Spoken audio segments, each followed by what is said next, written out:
જય શ્રી કૃષ્ણ મમ્મી. જય શ્રી કૃષ્ણ. આજે કયું ભજન ગાવાના છો?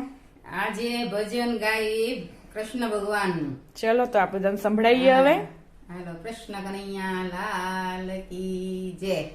મારે નાની નાની પરિક્રમા કરવી છે, મારે પ્રભુજીના દર્શન કરવા છે, મારે ડાકોર ધામે જાવું છે, મારે ગોદાવરીમાં નાવું છે, મારે રણછોડ રાયને મળવું છે, મારે નાની નાની પરિક્રમા કરવી છે, મારે દ્વારકા ગામે જાવું છે, મારે ગોમતીજીમાં નાવું છે, મારે દ્વારકાધીશને મળવું છે, મારે નાની નાની પરિક્રમા કરવી છે,